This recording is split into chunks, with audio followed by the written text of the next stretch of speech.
Hello मामा, बोलिए। Jail में दुर्गा को उड़ाने के लिए ऑपोजिशन वाले प्लान कर रहे हैं। वो अभी भी हमारे लिए कोई काम का है क्या? अरे मामा, अब पूरा काम उसी के हाथ में है मामा। अगर हाथ पर हाथ धरे बैठे रहे तो वो पार्टी फिर से सत्ता में आ जाएगी, तो फिर वो हमारे किस काम का रहेगा? इस बार जैसा आप सोच रहे हैं, सत्ता हमारे हाथ में नहीं है मामा। 70% उन्हीं के फेवर में है। ये बात तुझे कैसे पता? इलेक्शन सर्वे रिपोर्ट्स में वो हमसे ज्यादा स्ट्रॉन्ग है मामा।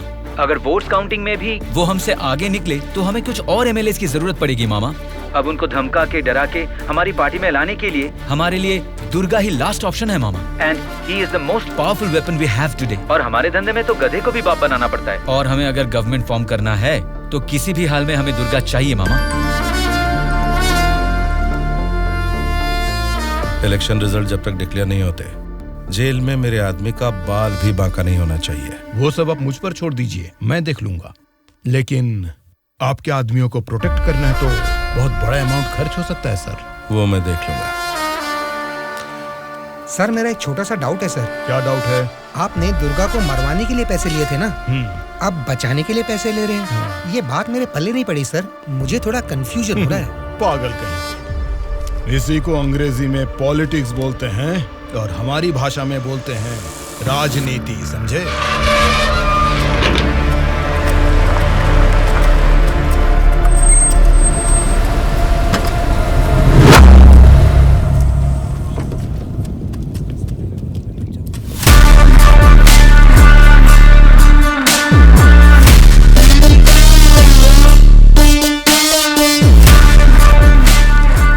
फिर से जेल में आ गए ना, अब लगता है जेल में कोई बड़ा कांड होने वाला है।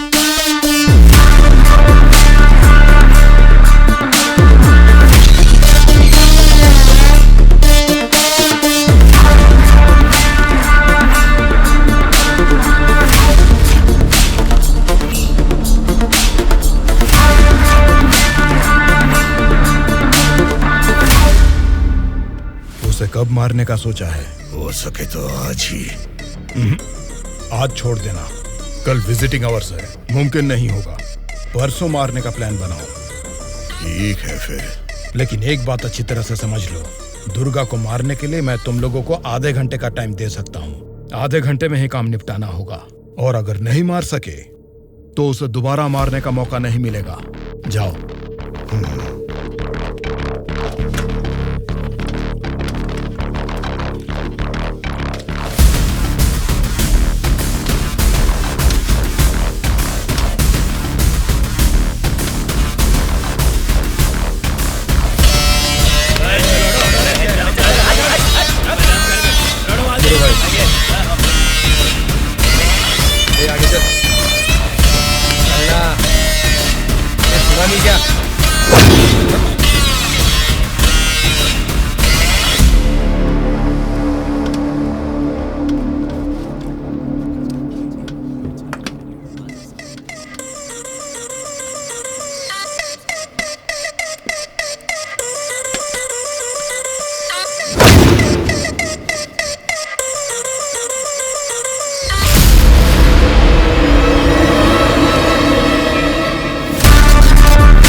बहरा है क्या? आंखें निकाल कर गोटियां खेलूंगा। बोलना। तेरे से बात करे ला रे, समझ में नहीं आता भाई क्या बोल रहा है। देखना, एक बार देख मुझे।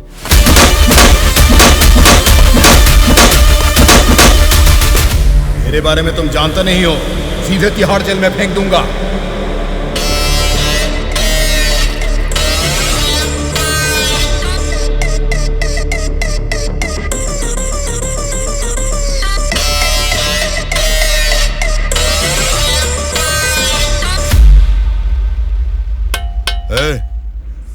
तुझसे मिलने कोई आया है? मिलने।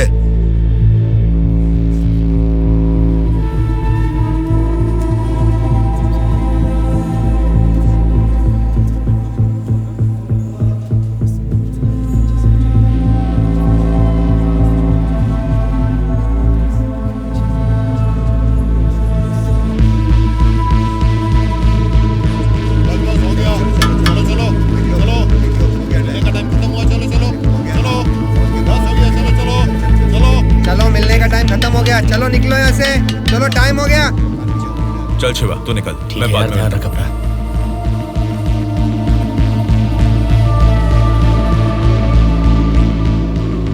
शिवा, भावना कैसी है? देखा, अभी याद आई ना तुझे उसकी? मुझे लगा तू भूल गया था।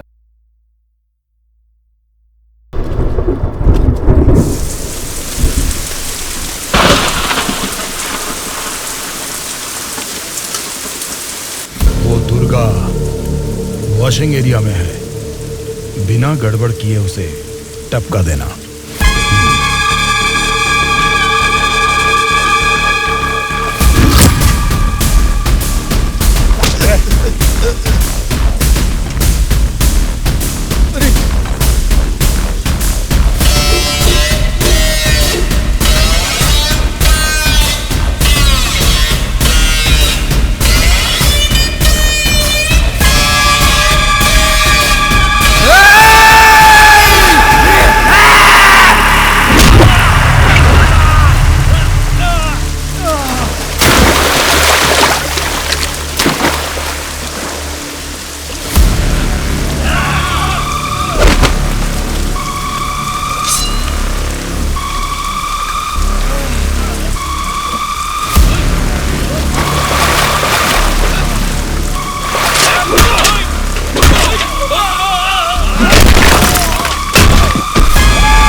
इनको इनके सेल में डाल दो।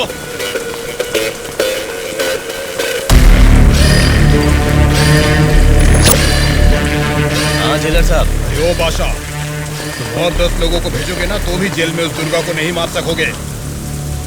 क्या हुआ जेलर साहब? क्या हुआ है? तुमने जिन 10 लोगों को भेजा उन्हें उसने कुत्ते की तरह पीटा। मुझे तो लगता नहीं है उनमें से एक भी जिंदा बचेगा। आइंदा जेल के अंदर ऐसी बचकानी हरकत मत करना। जेल के बाहर ही निपटाओ। प्लानिंग जेल के बाहर करो। रखो फोन।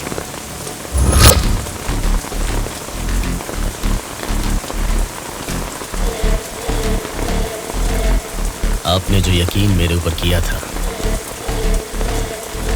मैं उससे निभा नहीं पाया मैडम।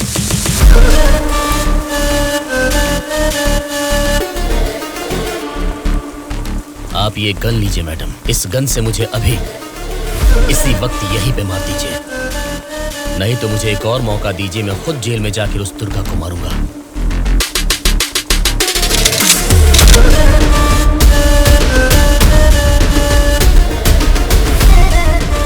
अगले हफ्ते इलेक्शन के रिजल्ट आने वाले हैं। अगर रिजल्ट मेरी फेवर में नहीं आए तब बताऊंगी कि तुम्हें किसको मारना है।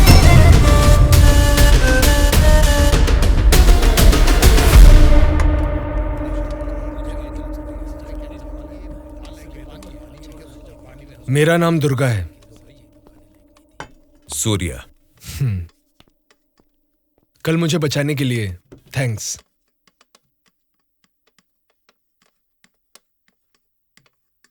तुम्हारे बारे में सुना था, तुम किसी मर्डर केस में जेल आए हो।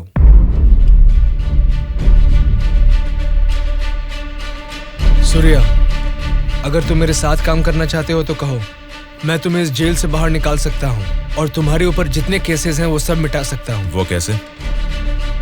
मेरी सरकार में अच्छी जान पहचान है। अगर तुम हमारे साथ काम करना चाहते हो तो कहो, हमारी पार्टी सत्ता में आते ही तुम्हारे ऊपर से सारे केसेस हटवा दूंगा। तुम सच में मेरे ऊपर से वो केस निकलवा दोगे तो मैं तुम्हारे साथ मिलकर कुछ भी करने के लिए रेडी हूं।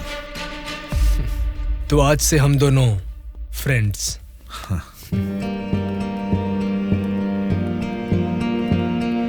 अच्छा, उस दिन वो लोग तुम्हें मारना क्यों चाह रहे थे? ऑपोजिशन वाले तो मुझे कई दिनों से मारने की कोशिश कर रहे थे, क्योंकि उन्हें इस बार जेल में मौका मिल गया, इसीलिए वो मुझे मारने आ गए।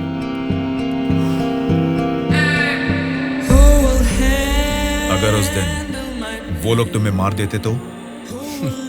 क्या होता? जेल में तुम्हारे जैसे अच्छे फ्रेंड को खो देता।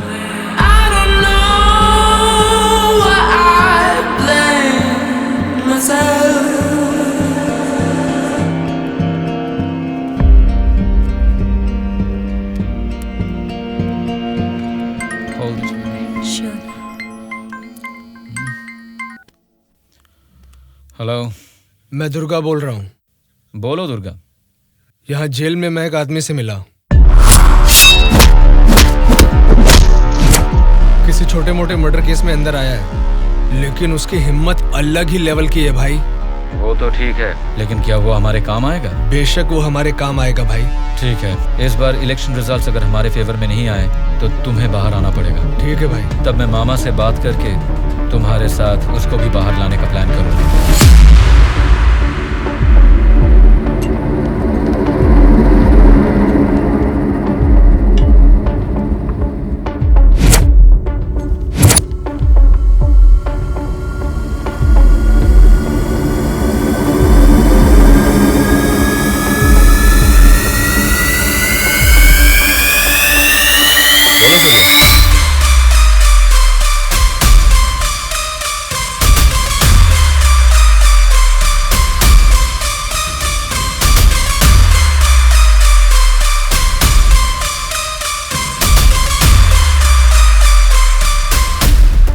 देखो सूर्या, ये सोसाइटी नहीं बदलेगी, ना ही जनता।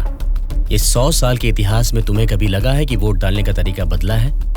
हमें क्या लेना है सूर्या, मेरी बात सुन, ये सब अभी से छोड़ दे। देखो शिवा, जैसा तू बोल रहा है ये समाज नहीं बदला होगा, पब्लिक ने वोट देने का तरीका भी नहीं बदला होगा, लेकिन पब्लिक को पालने वाले नेता लोगों को हमें बदलना है यार। 40 दिन के इंतजार के बाद हुआ पर्दाफाश।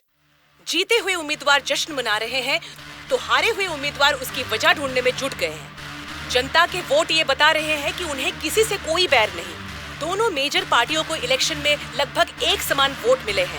राज्य के पूरे 120 असेंबली सीटों में से सरकारी पार्टी को 48 सीट मिले हैं, वहीं ऑपोजिशन पार्टी को 52 सीट मिले हैं। बाकी 20 सीटें इंडिपेंडेंट एमएलएस को मिले हैं और वो ही तय करेंगे कि राज्य में सरकार किस पार्टी की बनेगी।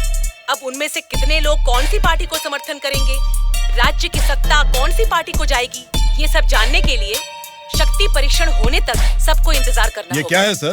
इस बार ऐसे कैसे हो गया? अब हम क्या करेंगे सर? इस बार भी गवर्नमेंट हमारी ही बनेगी।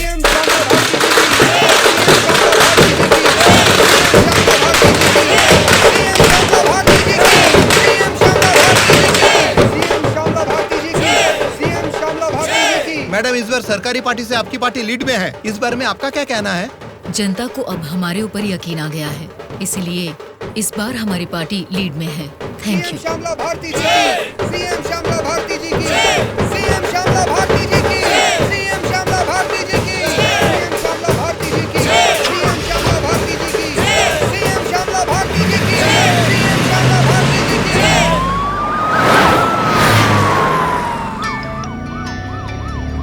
मैडम, सीएम राम मोहन राव जी का फोन आया है। बोलिए एक्स सीएम राम मोहन राव जी, कैसे लगे आपको इस बार के इलेक्शन के नतीजे? इस बार 4 सीट आपको ज्यादा मिली है, ऐसा सोचकर ये मत समझिए कि जीत आपकी हुई है। मिस श्यामला भारती जी, आपको सरकार बनाने के लिए आपकी पार्टी का और 10 एमएलए की जरूरत है। अगर 10 एमएलए को खरीद लिया तो भी 10 दिन के अंदर शक्ति परीक्षण के लिए उनका वहाँ होना बहुत जरूरी है। तो जाहिर है कि आपकी पार्टी को मेरी पार्टी से भले 4 सीटें ज्यादा आई है या मेरी पार्टी को 4 सीटें कम आई है, तो भी आखिर में असेंबली में आपकी जगह हमेशा की तरह विपक्ष में ही रहेगी। ये बात मत भूलिएगा मिस श्यामला भारती जी। ठीक है राम मोहन राव जी, इस बार संसद में हम विपक्ष में रहेंगे या आप विपक्ष में रहेंगे, देखते हैं। Good luck.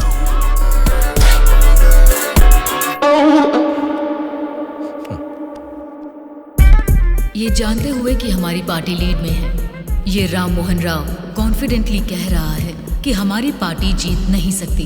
इससे ये साफ पता चलता है कि हमारी पीठ पीछे साजिश हो रही है। हम एक लीडिंग पार्टी है, हमें हमारी पार्टी को सत्ता में लाने के लिए उन 20 इंडिपेंडेंस को हमारी पार्टी में लाने का कोई न कोई तरीका ढूंढना होगा। हमें उन 20 लोगों को जल्द खरीदना होगा मैडम, और उसका केवल एक ही रास्ता है। कौन सा रास्ता? अनंतगिरी में 20 साल से ना हारने वाले कल्याण प्रसाद को हमें सबसे पहले खरीदना होगा मैडम। उसी को क्यों?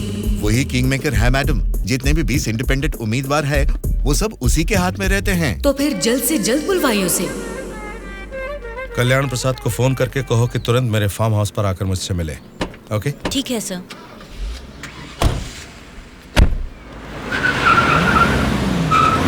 लगता है सब लोग आ गए हैं, तेरी वजह से ही लेट है। हाँ रुको रुको। नमस्कार मैडम।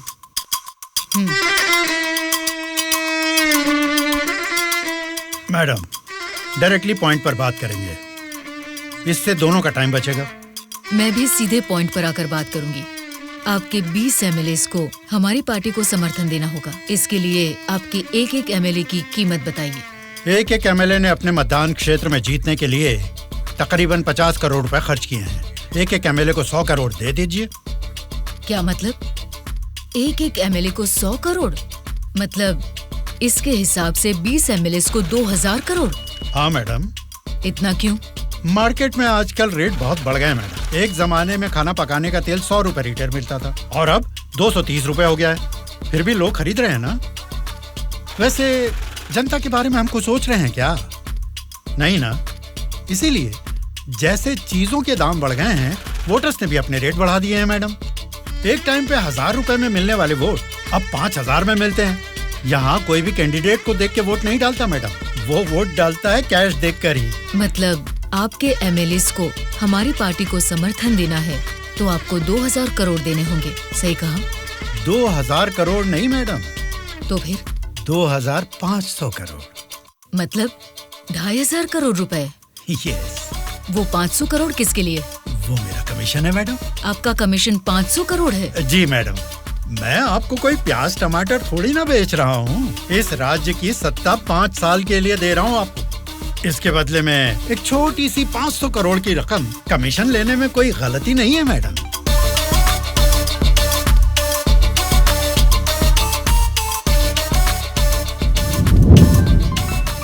सत्ताधारी पार्टी का फोन। अगर मेरा प्रपोजल आपको जमता है तो फोन काट दूंगा, और नहीं तो इस बार फिर से उन्हीं की सरकार बनेगी। सोच लीजिए।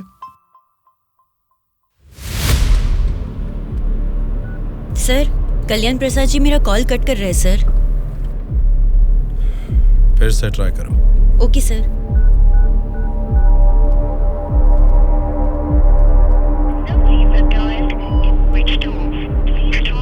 सर, फोन स्विच ऑफ आ रहा है सर। ठीक है, उसे वॉइस मैसेज भेज दो। Okay sure sir. आपने 2,500 करोड़ मांगे जो मैं दे रही हूँ। कोई गलती नहीं होनी चाहिए। शक्ति परीक्षण वाले दिन हमारे 20 एमएलए आपके पीछे दुम हिलाते हुए चलेंगे। आप जहाँ साइन करवाएंगी वहाँ करेंगे। अब आप सीएम पद की शपथ लेने के लिए तैयारी कीजिए मैडम। लेकिन उसके पहले हमें एक काम करना है। वो क्या है मैडम? आपने मुझसे हाथ मिला लिया है, ये खबर राम मोहन राव को जरूर पता चल जाएगी। हमें हमारे एमएलएस को सेफ रखना होगा। इसलिए उन सभी एमएलएस को राम मोहन राव से सेफ रखने के लिए मैंने बेंगलुरु में एक स्टार होटल पूरा बुक कर लिया है। शक्ति परीक्षण होने तक वो सारे उधर ही रहेंगे। आपके एमएलएस के साथ हमारे एमएलएस को भी मिलाकर उधर भेजेंगे तो वो सब साथ में वहाँ सेफ रहेंगे।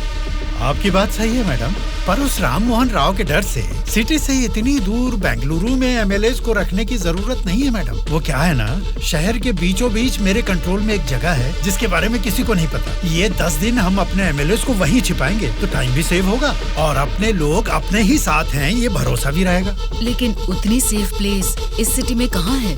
सॉरी मैडम, शक्ति परीक्षण होने तक उस जगह के बारे में मैं आपको भी नहीं बताऊंगा। ठीक है, फिर आपके एमएलएस के साथ हमारे एमएलएस को भी आपकी बताई हुई जगह पर भेजूंगी। देखना कोई भूल ना हो। Okay madam. सत्या। हाँ सर।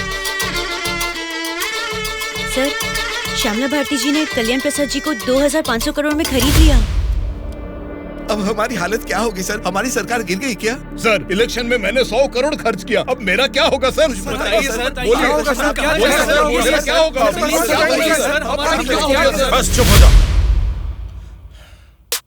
परेशान होने की जरूरत नहीं है। शक्ति परीक्षण में अभी टाइम है। मैं जानता हूं मुझे क्या करना है। आपकी बात मुझे समझ आ गई। अभी मुझे क्या करना है बोलिए। अनऑफिशियली किसी भी हालत में दुर्गा मुझे जेल से बाहर चाहिए, चाहे जितने भी पैसे लग जाएं। तुरंत जेलर से बात करके काम को अंजाम दो। ठीक है मामा, पर एक रिक्वेस्ट है। बोलो क्या है? दुर्गा के साथ एक और आदमी को जेल से बाहर निकलवाना है मामा। कौन है वो? उसका नाम है सूर्या। उसकी गट्स, उसकी हिम्मत, वो अलग ही लेवल की है। हो सकता है, लेकिन किसी भी अनजान आदमी के ऊपर इस तरह से आंख मूंद कर भरोसा कैसे कर सकता? ये स्टेट गवर्नमेंट का मामला है। अगर कुछ गलत हो गया तो मेरा पूरा पॉलिटिकल करियर खत्म हो जाएगा। मेरा यकीन कीजिए मामा, हमारे गवर्नमेंट को गिरने से बचाने के लिए इस ऑपरेशन में दुर्गा से ज्यादा वो ही एक्टिवली काम करेगा। ठीक है, अगर तुम उसकी इतनी तारीफ कर रहे हो तो काम खत्म होते इन दोनों को फिर से जेल में डाल दूंगा। मैं भी उससे जरूर मिलना चाहूंगा।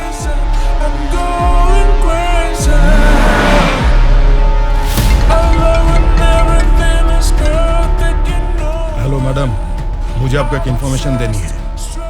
हाँ बोलिए। जेल से दुर्गा भाग गया है, अपने एमएलएस को संभालिए।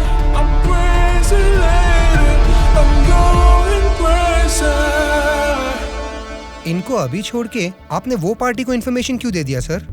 वो लोग आपस में लड़के मरेंगे तो ही ना हम जैसे लोग सेफ रहेंगे।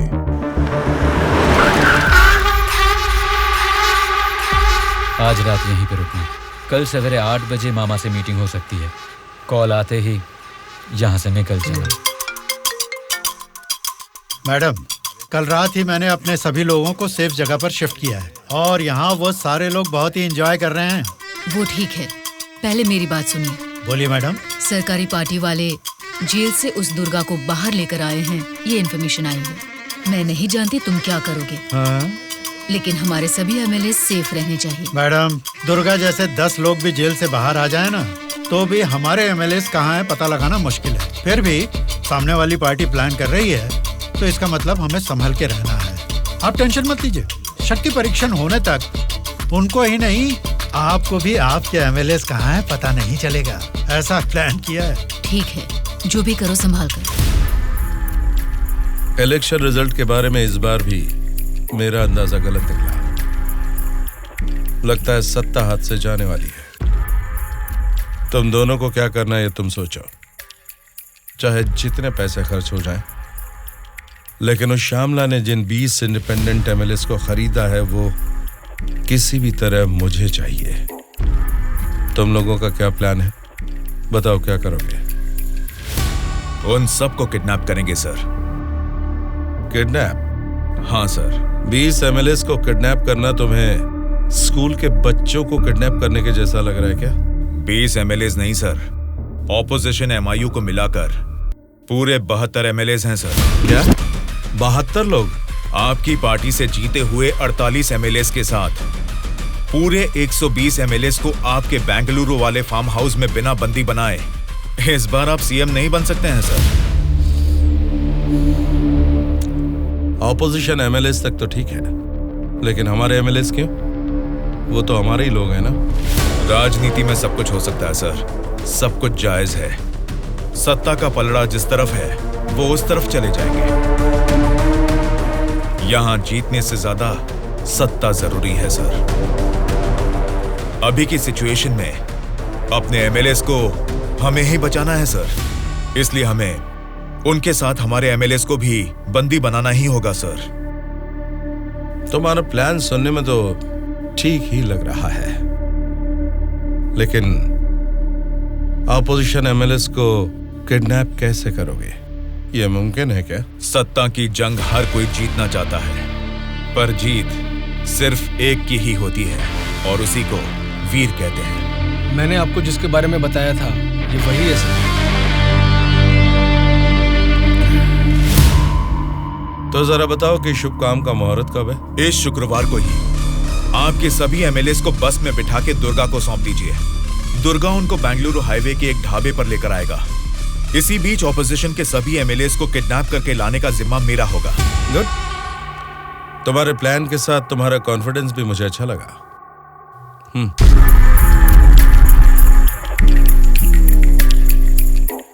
इस बैग में 2 करोड़ है, इसे सिर्फ एडवांस ही समझो।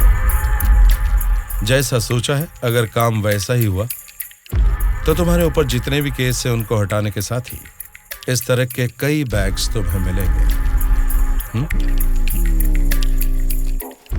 इस बार भी आप ही सीएम पद की शपथ लेंगे, उसके लिए तैयार रहिए।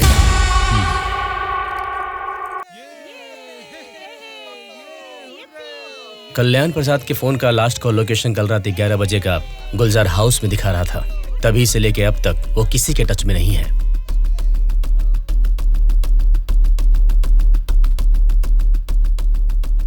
तो फिर वो पक्का गुलजार हाउस में ही है। हाँ बोलो। मैडम, आपके लिए एक बैड न्यूज है। गुलजार हाउस में ठहरे हुए आपके सभी एमएलएस को सत्ता वाली पार्टी के लोग किडनैप करने की कोशिश कर रहे हैं। आप फौरन उनको वहां से कहीं और शिफ्ट करवाइए, नहीं तो सीएम नहीं बन पाएंगी। लेकिन तुम कौन हो? आपका हितैषी हूं।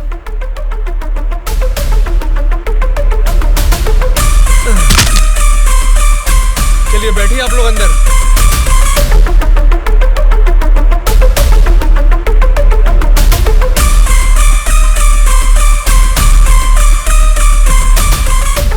बोलिए मैडम। कहाँ हैं आप? मैं नहीं बता सकता। मैं सीरियसली कुछ पूछ रही हूँ, उसका सीधा जवाब दीजिए। मैं भी सीरियसली ही बोल रहा हूँ मैडम, नहीं बता सकता। आप सब गुलजार हाउस में हैं, ये बात मैं अच्छी तरह से जानती हूँ। वो कैसे मैडम? गूगल मैप पे भी सर्च करने पर इस जगह के बारे में किसी को पता नहीं चलता। सिर्फ मुझे ही नहीं बल्कि सरकारी पार्टी वालों को भी पता है कि आप सब कहाँ छुपे हो। अब क्या करें मैडम? उनके वहाँ पहुँचने से पहले निकलो वहाँ से और अपने साथ सभी एमएलएस को वहाँ से शिफ्ट कर दो। लेकिन अभी के अभी इतने एमएलएस को कहाँ शिफ्ट करेंगे मैडम? मैं बस भेज रही हूँ, मेरे बेंगलोर वाले रिसोर्ट में शिफ्ट हो जाओ। समझ गए तुम? समझ गया।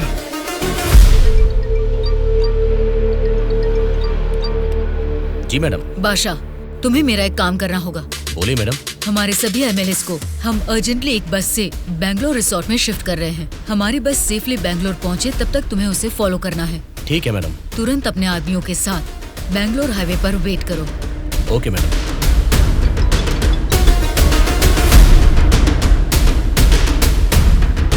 हेलो मैडम, मैं ट्रैवल एजेंसी का बस ड्राइवर बोल रहा हूँ मैडम। कहाँ पहुँचे तुम? मैं बिल्कुल सही लोकेशन में पहुँच गया हूँ मैडम। ठीक है, हमारे लोग वहाँ आएंगे, वेट करो। ठीक है मैडम।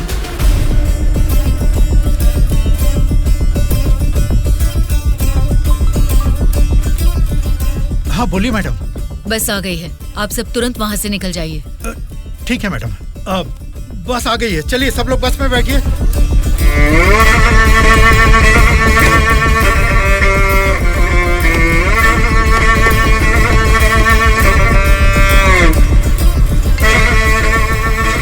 मैडम सब लोग बस पे चढ़ गए मैडम, अभी निकल सकते हैं क्या मैडम?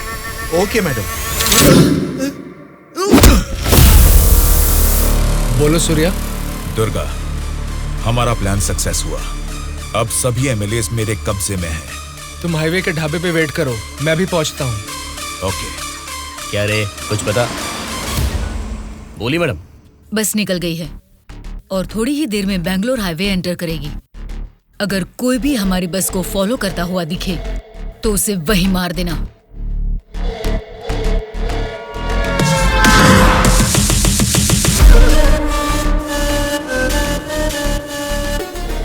मैडम, हमारे एमएलएस की बस अभी सामने से क्रॉस हो गई है। तुम ध्यान से हमारी बस को फॉलो करना, ठीक है?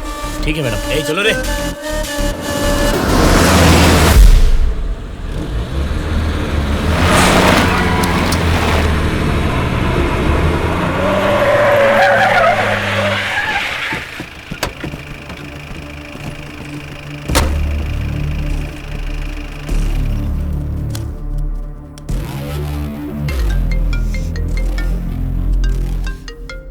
बोलो बादशाह। हाँ मैडम, अभी हमारी बस हाईवे के बाजू में एक ढाबा के पास रुकी हुई है। नाइट जर्नी है ना बादशाह, चाय कॉफी पीने के लिए रुके होंगे। अब इतना भी फोन करके बताओगे? Madam madam. अब क्या हुआ बादशाह? हमारे बस के पीछे ही एक और बस आके रुकी है। और एक बस? हाँ मैडम, देखने में तो सरकारी पार्टी की एमएलए की बस लग रही है। क्या सरकारी पार्टी के एमएलए की बस? हाँ मैडम, पक्का उन्हीं लोगों की बस है मैडम। सच में? लेकिन उनकी बस वहाँ क्यों आई है? पता नहीं चल रहा मैडम। जैसे हम अपने एमएलए को बैंगलोर भेज रहे हैं, वैसे ही वो अपने एमएलए को शायद किसी सेफ जगह पर भेज रहे होंगे। हो सकता है, फिर भी दोनों बस एक ही जगह पर एक ही समय पर ये कैसे हो सकता है? तुम एक काम करो बादशाह, हमारे एमएलए की बस वहाँ से सुरक्षित निकल जाए, तब तक उनकी बस पर तुम कड़ी नजर रखना। ठीक है मैडम।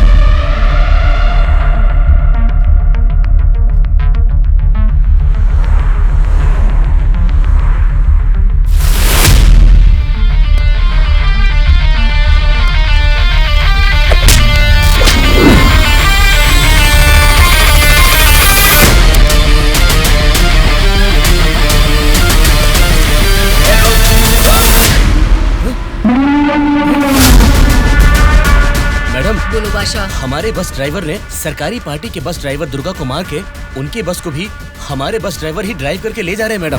व्हाट? उनकी बस को हमारे ड्राइवर क्यों ले गए हैं? मुझे भी कुछ समझ में नहीं आ रहा मैडम। ठीक है, मैं अपने ड्राइवर को फोन करके पता लगा लूंगी। पहले तुम हमारी बस को फॉलो करो। Okay madam. Hello madam. Anwar, क्या कर रहे हो तुम लोग? कुछ लोग आके मुझे मार के हमारी बस को लेके गए मैडम। बोली मैडम। बादशाह, वो लोग अपने ड्राइवर नहीं हैं, कोई क्रिमिनल्स हैं। उनका पीछा करो। Stop them right now. ठीक है मैडम।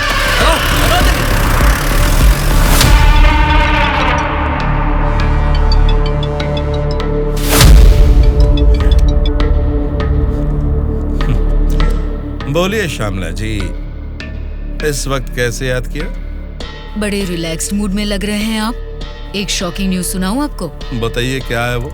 अभी तक मैंने सोचा कि संसद में आपके और मेरे बीच में स्पर्धा है, लेकिन हमारी इस स्पर्धा में किसी तीसरे ने एंट्री ली है।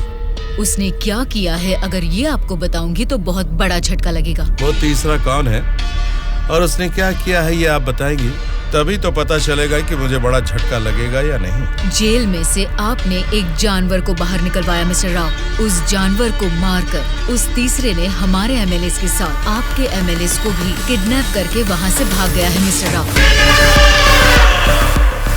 अगर मुझे पता चला कि उस तीसरे और आपके बीच में कुछ कनेक्शन है तो मेरी एक बात याद रखना, आपका पॉलिटिकल करियर मैं पूरी तरह से बर्बाद कर दूंगी मिस्टर राम मोहन राव।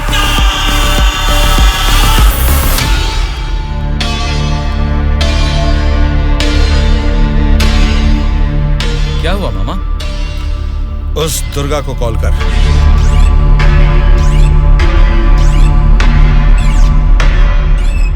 वो फोन नहीं उठा रहा है। उसके फ्रेंड को कॉल कर।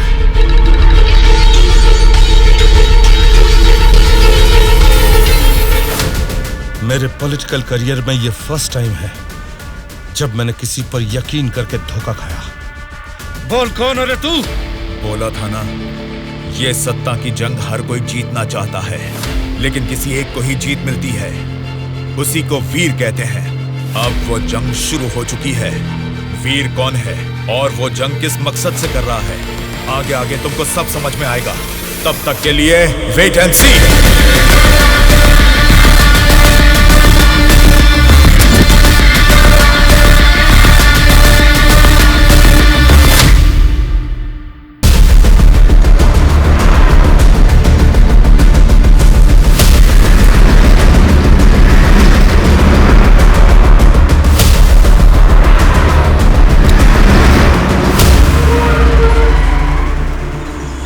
ये कौन सी जगह है?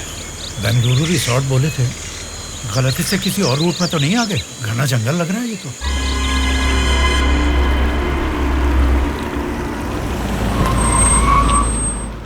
सर वो क्या है कि तुम पर भरोसा करके काम सौंप दिया, इसके लिए तो मुझे खुद को जूते मारने चाहिए। अपना ये चेहरा फिर मुझे कभी मत दिखाना। पता नहीं कहां से एक अनजान आदमी को लाकर मेरे सर पर बैठा दिया। अब देखो उसने क्या किया है। सॉरी मामा। मर जाओ जाकर। उस डीजीपी को फोन करके फार्म हाउस में आने के लिए कहो। ओके मामा। क्या रे, हमारी पार्टी ज्वाइन करने के लिए इस जंगल में आ गए तुम लोग? अरे जब लीड में हम हैं तो तुम्हारी पार्टी में आने की नौबत क्यों आएगी हमें? लीड में हम हैं बोलकर तुम सब लोग हमारी पार्टी में आ गए। देख लो, कुछ अकल है कि नहीं? वाली लीड नहीं, जीतने वाली भी अपनी ही पार्टी है। रुक जाओ, क्या है ये? इतना शोर कर रहे हो? आपस में लड़के कुछ नहीं मिलने वाला। हमें कुछ भी बोलिए, लेकिन हमारी पार्टी को कुछ मत बोलना। समझ गए? जरा सामने आओ और अपनी पार्टी की ताकत दिखाओ। साइलेंस।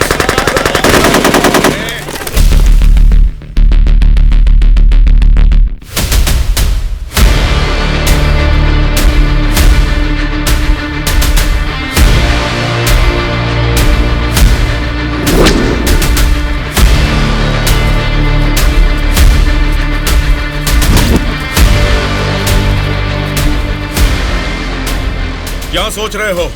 जैसे जी में आ रहा चिल्ला रहे हो, अपनी मर्जी से आपस में लड़ रहे हो। ये तुम्हारी असेंबली नहीं है, ये जंगल है। मेरा जंगल, मेरा जंगल, मेरा जंगल।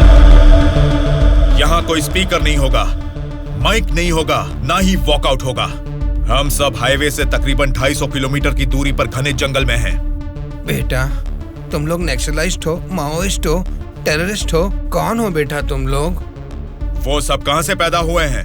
तुम जैसे लोगों की गलती से ही वो लोग पैदा हुए हैं। बेटा, तेरी बात मैं मानता हूँ, लेकिन मैं शुगर पेशेंट हूँ। टाइम पर खा के अगर मैंने दवा नहीं लिया तो मेरी बॉडी कांपने लग जाती है बेटा। तुम हेल्थ मिनिस्टर हो ना? हाँ बेटा। तुम्हारे पास बड़े हॉस्पिटल्स हैं, फिर भी तुम्हें ये सब बीमारियां हैं, तो तुम पब्लिक का भला कैसे करोगे? बेटा, हमारे पेट में चूहे दौड़ रहे हैं, पहले कुछ खाने के लिए तो दे दीजिए।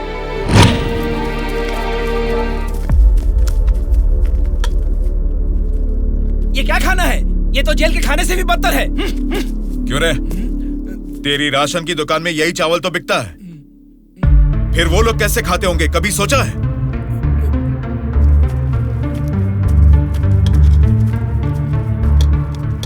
बस बेटा बस, चावल खाने में कमी ही करनी चाहिए, ज्यादा नहीं खाना चाहिए। अच्छा, तो फिर इतनी जायदाद कैसे बना ली? उसमें भी तो कमी कर सकते थे, पर उसमें तो करोगे नहीं। देखो बेटा, तुम्हारी बातें और करतूतें तो कमाल की हैं, लेकिन कमी है तो बस चेहरा नहीं दिखाया तुमने, जरा वो भी दिखा दो। तुझसे देखा नहीं जाएगा। बाप रे, इतना डरावना है तुम्हारा चेहरा। तो फिर देखो। हाँ तो फिर दिखाओ ना।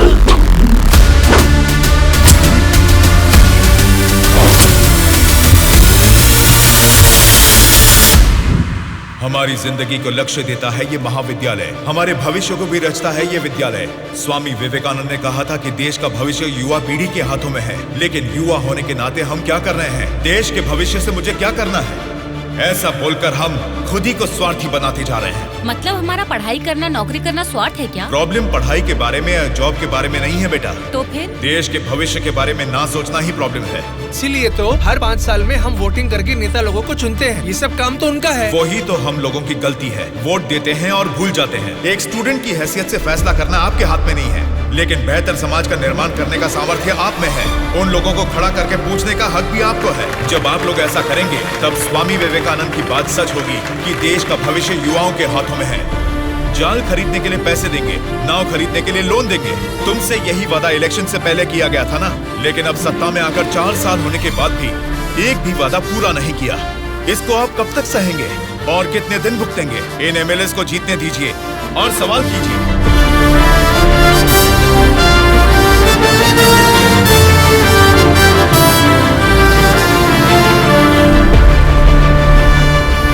18 साल की उम्र होने के बाद ही हमारे देश में मतदान का हक क्यों दिया जाता है जानते हो? ताकि हम एक सही नेता को चुन सके। लेकिन हम क्या कर रहे हैं? हम बिना सोचे समझे और उनसे पैसे लेकर वोट डाल रहे हैं। अगर ऐसा ही चलता रहा तो कल को आपके बच्चे और फिर उनके बच्चे, हर किसी को इसी तरह की परेशानी होगी। हमें अब बिना सोचे समझे और पैसे लेकर वोट डालने की इस प्रथा को खत्म करना ही होगा। और अगर हमने ऐसा नहीं किया तो सबका नाश निश्चित है। आने वाली पीढ़ी को हम ये बताएंगे कि वोट की जो ताकत है उससे सरकार बदल सकते हैं। जनता की सच्चाई। स्टूडेंट सर, आजकल जनता के सामने समाज के बदलाव की बातें करते रहते हैं सर। आजकल ये फैशन हो गया है सर। ठीक है। हाँ?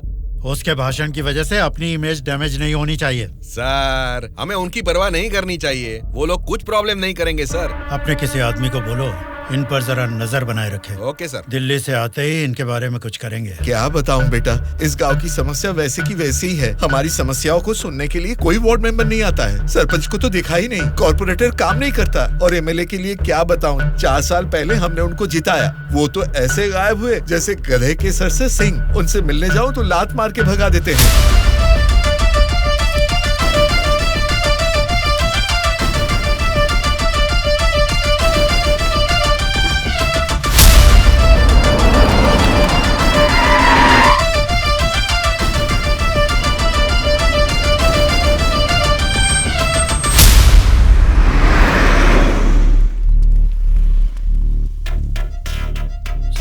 हाँ सर। हम बगल वाली स्टेट में गए थे ना? हाँ सर।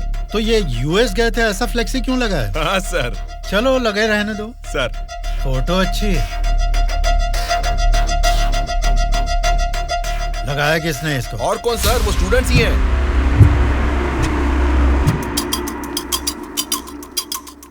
इन पोस्टर्स को देखकर वो एमएलए पक्का रिएक्ट करेगा। रिएक्ट तो करेगा, पर कैसे रिएक्ट करेगा वो पता नहीं चल रहा। जैसा भी रिएक्ट करें, कोई भी प्रॉब्लम आने दो, हम सबका सामना कर लेंगे साथ में। जैसा आपने सोचा वैसा नहीं होगा। शक्ल से तो पढ़े लिखे लगते हैं, पढ़ाई की है तो अच्छी नौकरी कर लेते। ऐसे पेस्ट लगा के पोस्टर लगाने की गंदी हरकतें क्यों कर रहे हैं आप लोग? ये पॉलिटिक्स के चक्कर में क्यों फंस रहे हैं? ये एक दलदल है, एक बार इसमें उतर गए ना तो फिर इससे बाहर नहीं निकल पाओगे। समझ गए ना? मतलब आपकी नजर में वोटर की कोई वैल्यू नहीं? अरे बहुत सही कहा आपने। आपकी नजर में वोटर की बड़ी कीमत है, लेकिन हमें वोट की कीमत पता है। यही फर्क है आपकी और हमारी सोच में। एक बार वोट मिल गया ना, फिर वोटर को कौन पूछता है? 5 साल के लिए हम ही राजा, हम ही मंत्री। मतलब आपसे सवाल करने वाला कोई नहीं है क्या? अब तुम ही बताओ, जो लोग पैसा लेकर वोट डालते हैं उनको सवाल पूछने का अधिकार है? अभी जो भी हो रहा है वो इलेक्शन नहीं है, कलेक्शन है। हम वोट कलेक्ट करेंगे, वो पैसे कलेक्ट करेंगे। एक एक वोट का 5,000, 1.5 लाख वोट हैं, मतलब 75 करोड़। उसके साथ दारू, बिरयानी, नाच गाना, पोस्टर, पब्लिसिटी, इनके अलावा हमारे नेता को मिलने वाले गिफ्ट्स। बाप रे, तकरीबन 150 से 200 करोड़ खर्च होता है। अब इस खर्चे को प्रॉफिट में बदलना है, 200 करोड़ का 1000 करोड़ बनाना है। ये सब करने में ही 5 साल निकल जाएंगे। फिर जनता की सेवा करने का टाइम कहाँ रहेगा?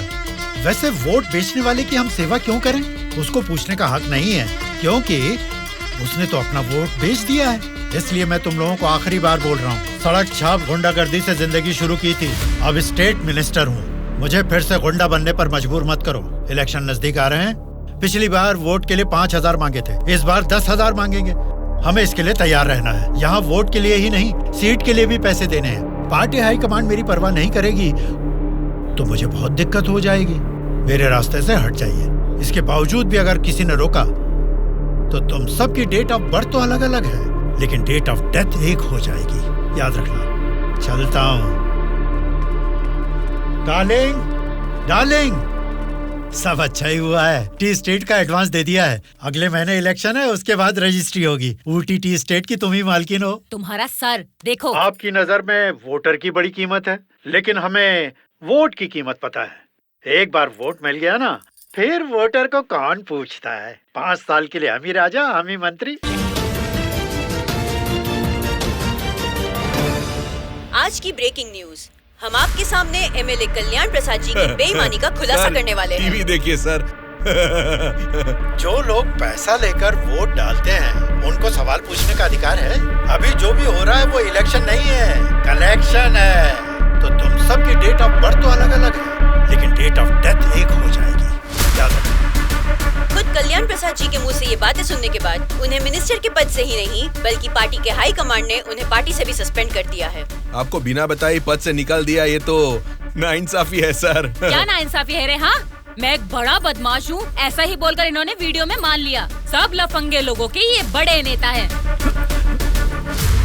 लो खाओ, सब ठूसो। और काम भी क्या है? खाना और सोते रहना। और बचा ही क्या है? बाप रे बाप, कितने सपने दिखाए थे। ऊटी में टी स्टेट लूंगा, कर्नाटक में कॉफी स्टेट लूंगा, अगली इलेक्शन में जीतूंगा तो मैं होम मिनिस्टर बनूंगा, तुम होम मिनिस्टर की बीवी बनोगी, बाद में सीएम और मैं सीएम की बीवी। क्यों जी, तुम तो मुझे सीएम की बीवी बनाना चाहते थे, तुम तो खुद ही सीएम नहीं बन पाए। अभी देखो, नालायक की बीवी बनकर बैठी हूँ यहाँ पर। मैं सोच रही थी सीएम की बीवी बनने के लिए क्या करना पड़ेगा। देखते क्या हो जी, बताओ ना क्या करना है। बहुत बोल चुके हो, आप जाओ। अरे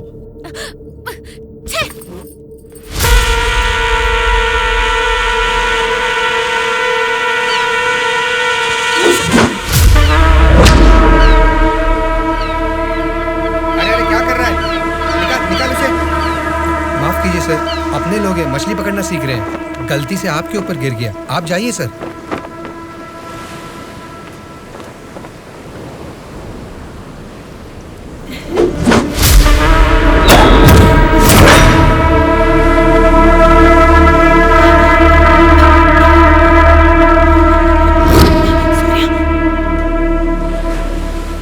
सर, मछली पकड़ते समय समुंदर में सब मछलियां तो नहीं पकड़ सकते ना सर।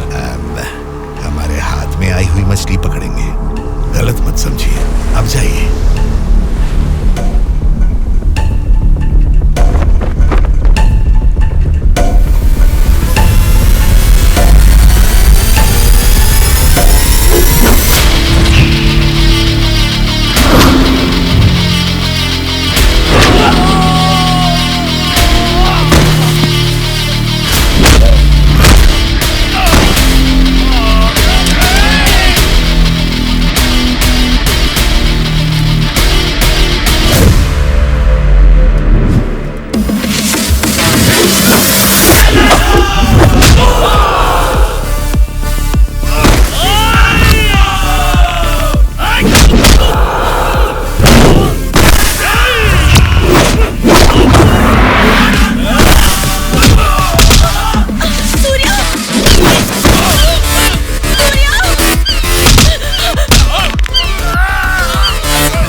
किसने तुम सबको भेजा है?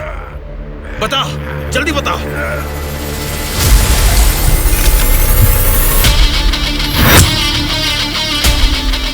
इतना हैरान क्यों है? मरा हुआ आदमी तेरे सामने जिंदा कैसे खड़ा है, यही सोच रहा है ना तू? मुझे मारना तेरे बस की बात नहीं है, ना ही तेरे बाप से हो पाएगा। वोट देना हर एक का हक है, उसे पैसे देकर मत खरीदो। एमएलए एक रिप्रेजेंटेटिव होता है जो लोगों की समस्याओं को सरकार के पास लेकर जाता है, बल्कि ये नहीं कि वो उस क्षेत्र का राजा बनकर बैठे। जस्ट एक कर्मचारी है। तुम सब कुछ भूल गए हो, इसलिए याद दिलाने के लिए पोस्टर्स लगाए, लेकिन तुम तो समझ ही नहीं पाए। अब तक तो तुम्हें ही बदलने के बारे में सोचा था, इस चुनाव क्षेत्र के एमएलए को बदलने के बारे में नहीं। लेकिन अब बदलूंगा। अगले इलेक्शन में चुनाव के लिए रेडी हो जाओ।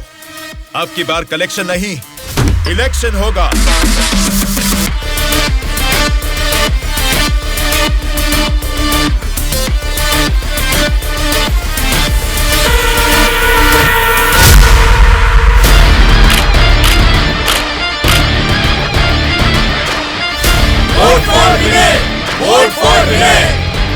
इसका नाम विनय है।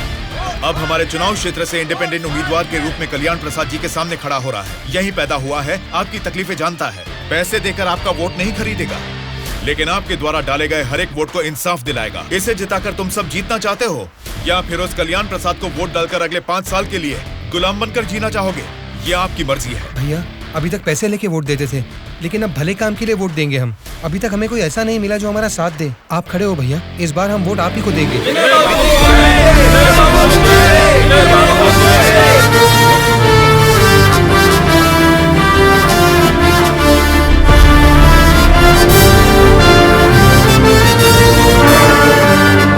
ऐसा क्या? यहाँ आप लोग बैठकर ताश खेल रहे हैं और वहाँ आपके सामने दूसरा लीडर खड़ा हो रहा है। देखो, पैसे लेकर वोट डालने वाली जनता के रहते हैं, इनकी परवाह नहीं करनी है। आपका बोया हुआ पेड़ आपको ही छांव देगा। आपका डाला हुआ वोट भविष्य का फैसला करेगा। अब किसे वोट देना है, ये आप ही तय कीजिए।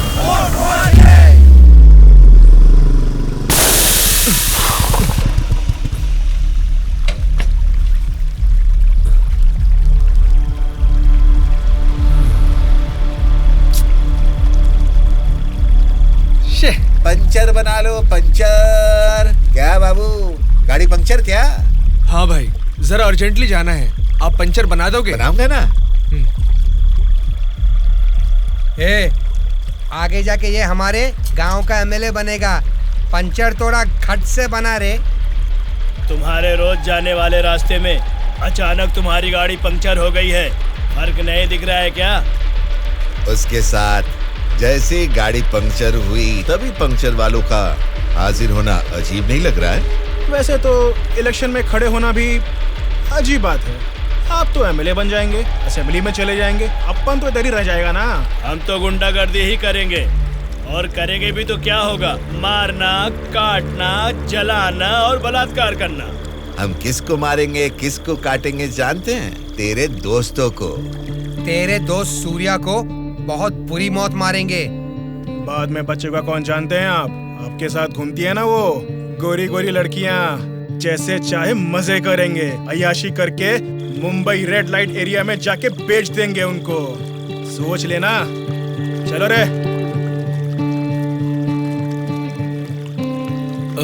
आप सबको कुछ बताना चाहता हूँ, लेकिन आप लोग गुस्सा मत होना। तो फिर तुम वो बात ही क्यों कर रहे हो जिससे गुस्सा है? अरे वो बात नहीं है। अरे तो अब बता भी दो ना। मैं ये इलेक्शन नहीं लड़ूंगा। What? ए, सच सच बताओ, क्या तुम्हें किसी ने डराया? ऐसा कुछ नहीं है, मैं ये इलेक्शन नहीं लड़ूंगा बस। ए, तेरी आंखों में मुझे डर दिख रहा है। क्या बात है, बोल। हाँ यार, मैं डर रहा हूँ, तो अब क्या करूँ? अगर जान का डर था तो इस इलेक्शन में खड़ा होने के लिए तैयार क्यों हुआ? कल ही नॉमिनेशन की लास्ट डेट है। कल 3 बजे एमआरओ ऑफिस के पास हम सब तेरा वेट करेंगे। तू कल आ रहा है और नॉमिनेशन भी डालेगा। उल्टा सीधा बोलेगा तो इन सब के बारे में तो नहीं जानता, लेकिन मैं तुझे मारकर समुंदर में फेंक दूंगा।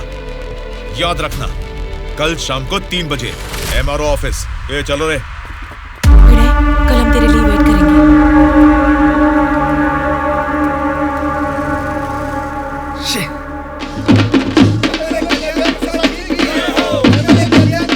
पता जाने ही कहाँ रह गया। अपने आप को समझता क्या है वो? Phone is not reachable, message भी नहीं जा रहा।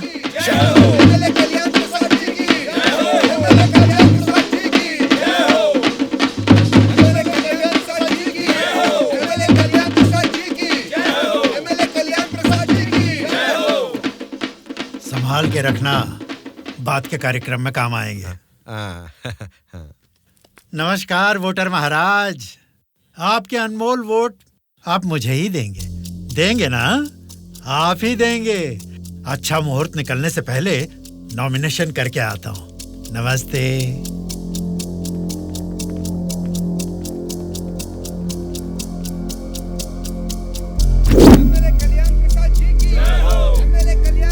विनय को फिर से कॉल करो। इतना टाइम हो गया अभी तक नहीं आया। छोटे भाई, आपका कैंडिडेट अभी तक नहीं आया ना? राहु काल शुरू हो चुका है।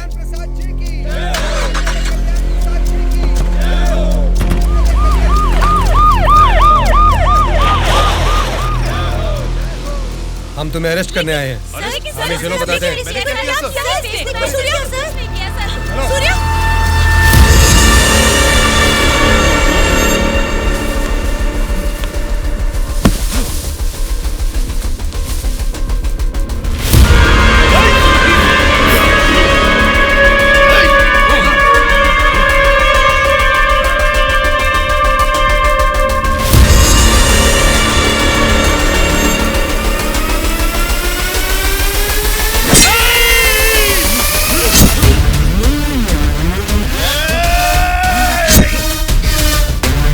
क्या हो रहा है सर? फायर रख अपना।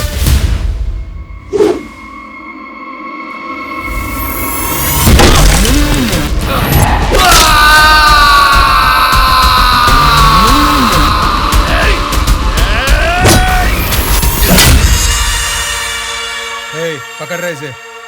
सर ये सब क्या हो रहा है सर? हो रहा है नहीं, जो हुआ है वो बता रहा हूँ। पकड़ इसे।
इंस्पेक्टर साहब, छोटे भाई से कुछ बात करनी है। Okay sir. छोटे भाई, खुद को ही अकलमंद समझते हो, तुम्हारे रेंज की नहीं है, फिर भी मेरी थोड़ी सी अकल है। तुम्हारे इस्तेमाल किए हथियार को मैंने भी यूज किया, सोशल मीडिया। कल ही नॉमिनेशन की लास्ट डेट है। तू कल आ रहा है और नॉमिनेशन भी डालेगा। उल्टा सीधा बोलेगा तो, लेकिन मैं तुझे मारकर समुद्र में फेंक दूंगा। छोटे भाई, पॉलिटिक्स मतलब एक ऐसा समंदर जिस पे सफर के लिए शिप चाहिए या तो फिर बोट। तुमने खाली हाथ तैरना चाहा तो बीच समंदर में डूब जाओगे। तेरे जैसे नालायक को ही बोट और शिप की जरूरत पड़ती है, मुझे जरूरत नहीं है। मैं तुझे पीछा करके शिकार करके पकड़ूंगा, क्योंकि मैं एक शार्क हूँ, समझा? वो सही में शार्क निकला। पीछा किया, शिकार किया और अब क्या करेगा? चलो यहाँ से। हाँ, चलो चलो जल्दी चलो। निकलो। हाँ, चलो जल्दी चलो भाई, चलो। कुछ भी कहो यार, मौसम तो बहुत लाजवाब लग रहा है। पेट में बहुत गड़बड़ है, लगता है इधर ही बैठ के आ जाएगी। भाई इस उम्र में भी तू टाइम पे हल्का हो जाता है, मतलब तेरा हेल्थ तो एकदम सुपर है मेरे भाई।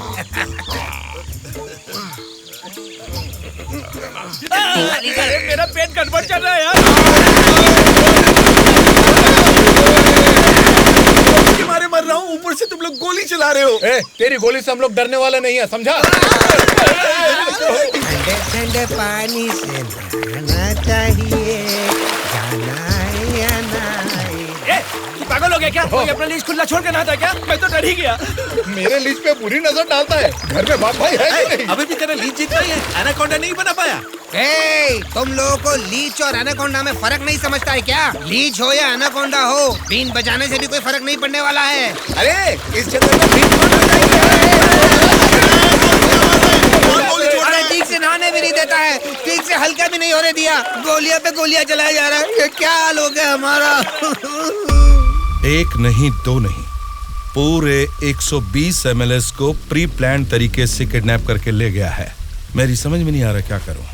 ये सब मैंने किया है। ये बात अगर जनता या मीडिया को पता लगी तो इतने साल की मेहनत से बना मेरा पॉलिटिकल करियर बर्बाद हो जाएगा। आप फिक्र मत कीजिए सर, ये हम पर छोड़ दीजिए। किडनैपर से सारे एमएलएस को कैसे सुरक्षित लाना है ये मुझ पर छोड़ दीजिए। किरण सर, ध्रुवा कहाँ है पता करो और तुरंत मेरे ऑफिस में आने के लिए कहो, तुरंत। Okay sir. मैं चलता हूँ सर।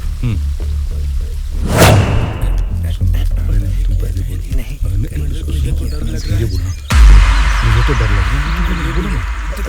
तुम ही बोलो बेटा। क्या है?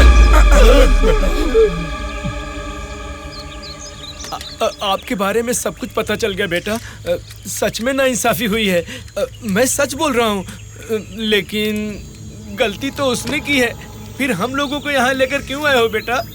चाहिए तो उसको अकेले रख लो और हम लोगों को छोड़ दो बेटा। ठीक है, तुम लोग कह रहे हो तो मैं तुम्हें छोड़ दूंगा। उससे पहले मैं तुम सबसे 3 सवाल पूछूंगा। अगर तुमने सही जवाब दिया तो मैं तुम सबको आज ही छोड़ दूंगा। पहला सवाल, आप में से सनी लियोन को कितने लोग जानते हैं? क्यों नहीं जानते सर? वो तो मेरी पसंदीदा फिल्म स्टार हैं। उसे देखे बिना मुझे नींद ही नहीं आती, समझे? दूसरा सवाल, पूजा हेगड़े को कितने लोग जानते हैं? पूजा हेगड़े का मैं बहुत बड़ा फैन हूँ बेटा। एक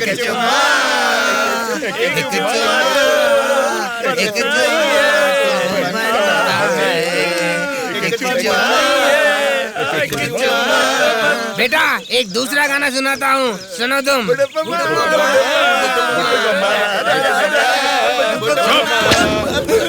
तीसरा सवाल, नारायण स्वामी को कितने लोग जानते हैं? भाई नारायण स्वामी ना, उनका व्रत मैं हमेशा रखता हूँ। तुम सनी लियोन को जानते हो? पूजा हेगड़े ने कितने एक्टर्स के साथ डांस किया ये भी जानते हो? लेकिन जनता के लिए अपनी जान भी कुर्बान करने वाले नारायण स्वामी को नहीं जानते। कौन है बेटा वो? कोई देवता है क्या? हाँ, देवता ही है, लेकिन मंदिर में रहने वाला देवता नहीं, जनता के दिल में रहने वाला देवता, नारायण स्वामी।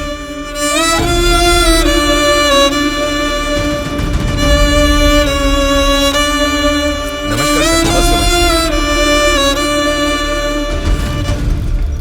नमस्ते माँ जी। नमस्ते नमस्ते।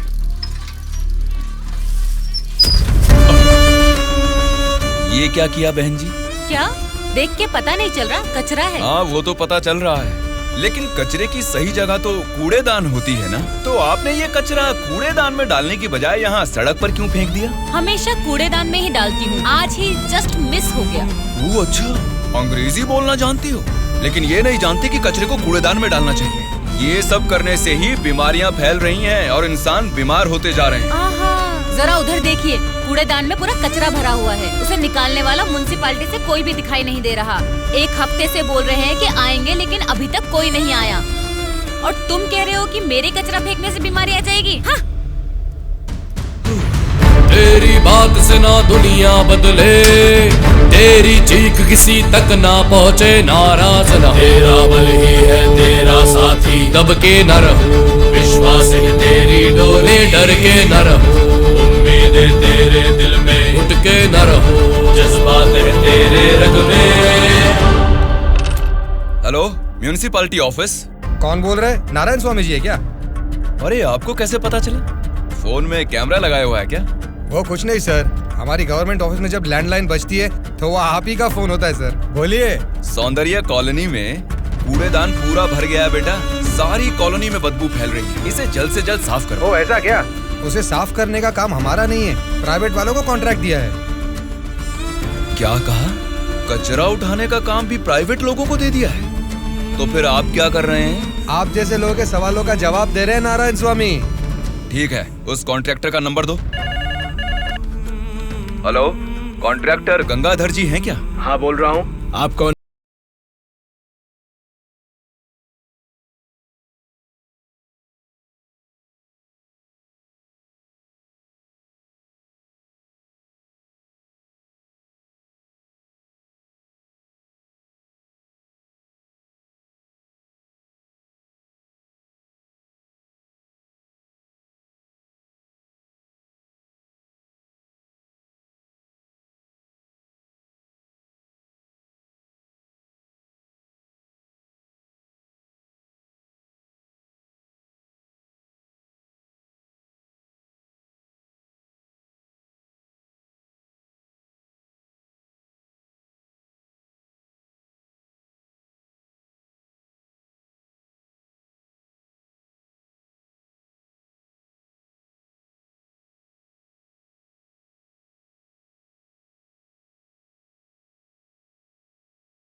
मैं हमेशा से यहीं पे सुसु करता हूँ। कल से यहाँ पर मत करना।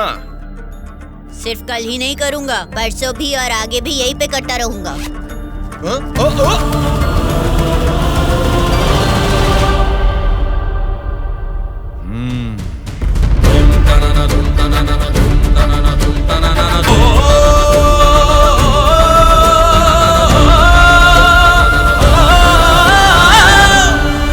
क्या हुआ? क्यों नहीं पेशाब किया? तुम अच्छे लड़के हो, इसीलिए नहीं कर पाए। ये एक बीज है। ऐसे क्या देख रहे हो? इसको फेंक दोगे तो मिट्टी में मिल जाएगा, लेकिन अगर इसे बो दोगे तो उसी मिट्टी को फाड़कर ये जल्द ही पौधा बन जाएगा। तुम इस बीज जैसे ही हो बेटा।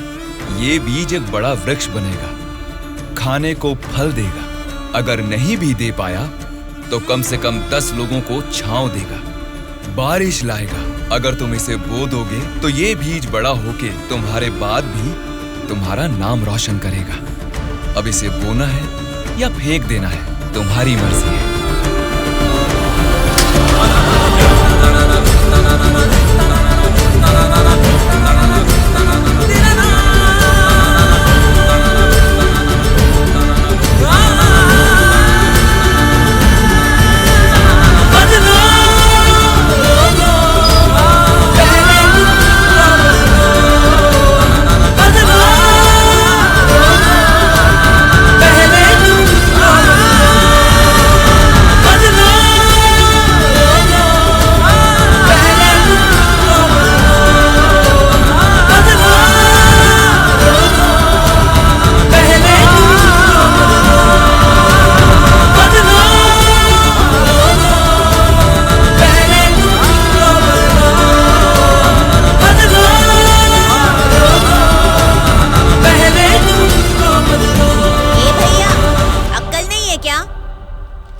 यहाँ इतनी सफाई है, यहाँ सुसु क्यों कर रहा है? वहाँ पब्लिक टॉयलेट है, उधर जाके सुसु करना। अरे वहाँ जाके हल्का होने का 2 रुपए लेते रे, पीने का पानी 1 रुपए रे, और हल्का होने के लिए 2 रुपए कहाँ से लाऊं मैं? चलो जाओ यहाँ से। जा रहा हूँ मैं।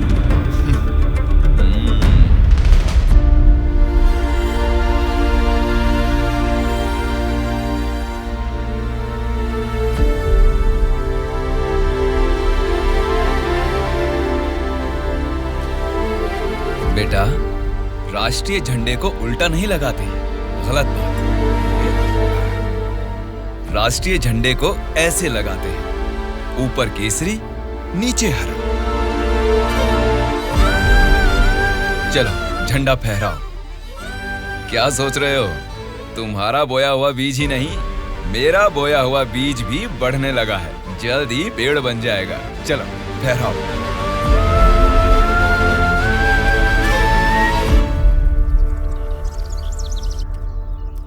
तुम्हारे माँ बाप कौन है? क्या करते हैं वो? मेरे माँ बाप गांजे का ना धंधा करते थे। पुलिस की पिटाई की वजह से मेरे पापा नहीं रहे और मेरी माँ जेल में है। तो मतलब तुम पढ़ते नहीं हो क्या? पहले पढ़ता था, मेरी माँ ने पढ़ाई बंद करवा के बोला कि गांजे के धंधे में लग जाओ, इसलिए उन्होंने मुझे स्कूल से भी निकलवा दिया। अब मैं स्कूल जाके नहीं पढ़ सकता। मैं पढ़ाऊंगा तो पढ़ोगी? हाँ पढ़ूंगा।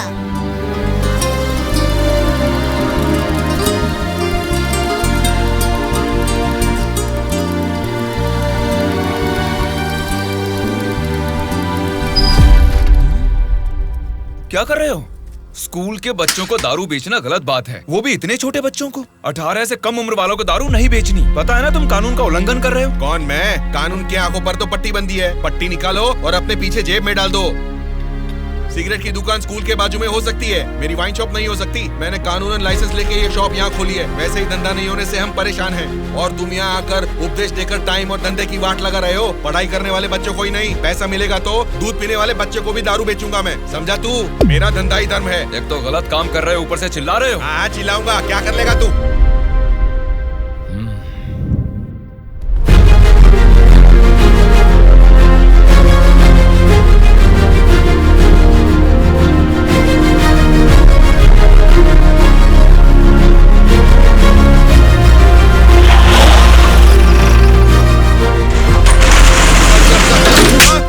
इंस्पेक्टर साहब, आप इस पर इस तरह हाथ नहीं उठा सकते। इसको कल आपको कोर्ट में हाजिर करना चाहिए। उसकी दारू की दुकान बंद करा के आपने हमारे लिए अच्छा काम किया है साहब। सच में आप जैसे लोग नेता बनेंगे तो हमारे लिए बहुत अच्छा काम करेंगे साहब।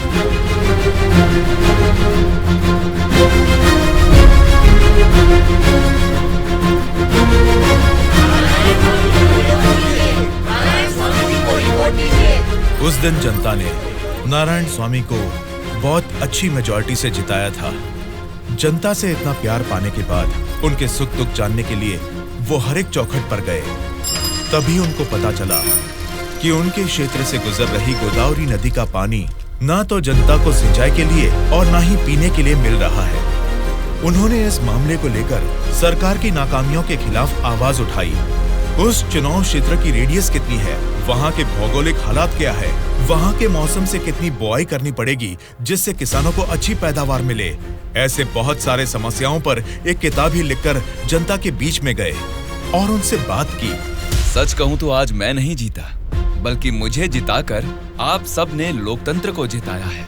इस बदलाव से देश की राजनीति में एक नई शुरुआत होगी। मेरे हाथ में जो किताब देख रहे हैं, इसमें हमारे चुनाव क्षेत्र की कमियों, आप सभी की जरूरतों और उनको मैं कैसे पूरा कर सकता हूँ, इसमें मैंने ये सब लिखा है। आज से ये हमारे चुनाव क्षेत्र का संविधान है। मैं असेंबली में खड़े होकर आपकी इन सभी समस्याओं के लिए लड़ूंगा। मैं आने वाले 5 सालों में हमारे चुनाव क्षेत्र की गतिविधियां बदलने के लिए भरी असेंबली में पूरी सच्चाई के साथ लड़ूंगा और ये मेरा आप सबसे वादा है।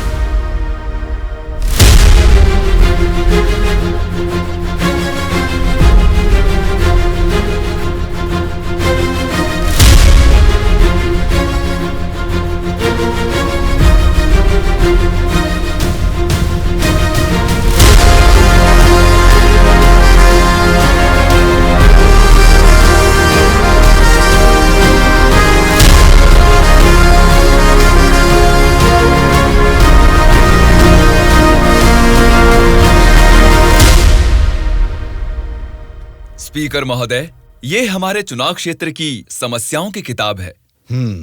अगर मुझे थोड़ा सा समय मिल जाए तो मैं उन सभी समस्याओं से आपको रूबरू कराना चाहूंगा।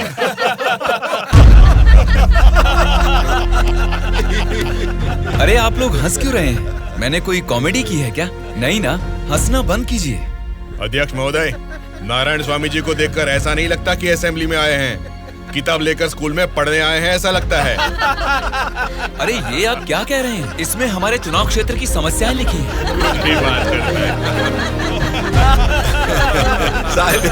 स्पीकर महोदय ने साइलेंस बोला, फिर भी हंस रहे हैं। चुप हो जाइए।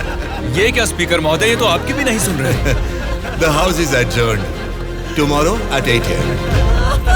चलो यार, चलो।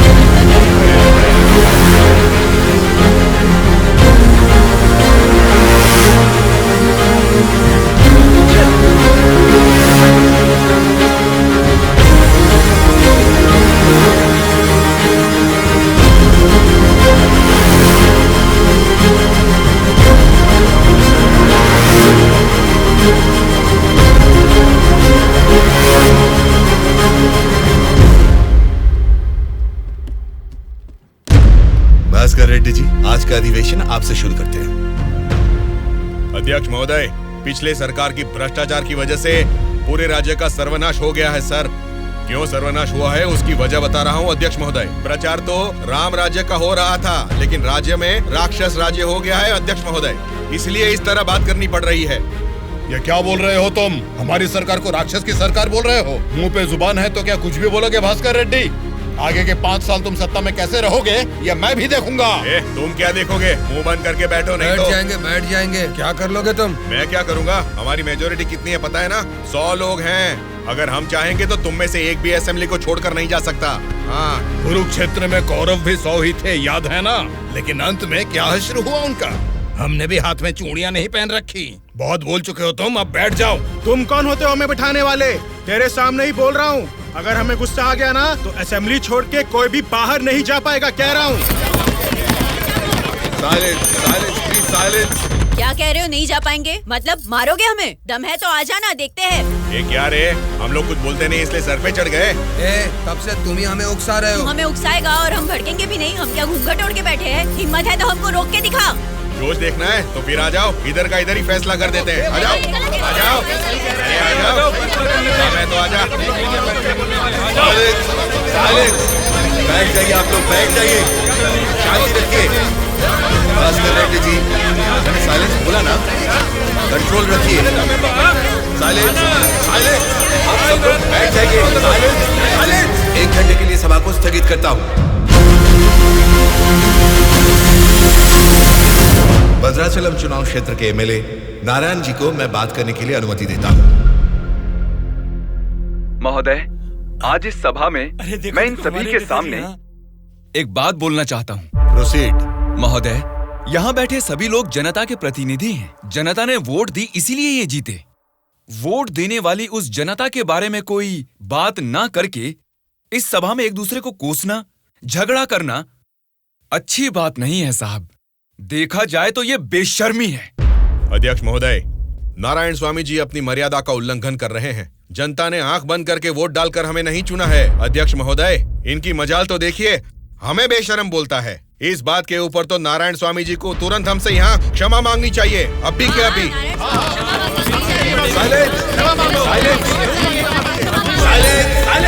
भास्कर रेड्डी जी, अरे मैंने तो लोकतंत्र की बेशर्मी बोला था, आपको बेशर्म नहीं बोला। देखिए, इन क्षमाओं और झगड़े से सभा के समय को बर्बाद करने की बजाय हमें मिलकर जनता की जरूरतों और समस्याओं के बारे में बात करनी चाहिए। मतलब हम यहाँ झगड़ा करने आए हैं क्या? हमारे मुख्यमंत्री और हमें जनता का पालन कैसे करना है तुम बताओगे? अध्यक्ष महोदय, यहाँ पर आए सारे नेताओं से नारायण स्वामी जी को क्षमा अभी के अभी मांगनी ही होगी।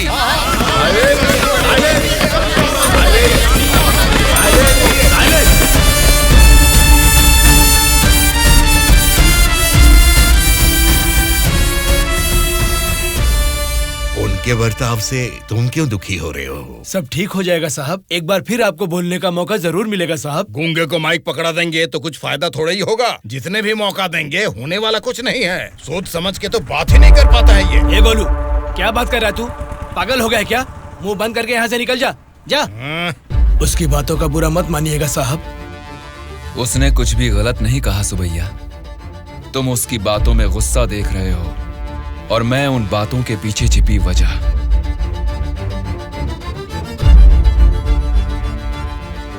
महोदय, हमारे चुनाव क्षेत्र में सारे संसाधन हैं, लेकिन उन्हें कैसे इस्तेमाल करना है हमारे लोग ये ना जानने की वजह से पीछे रह गए हैं।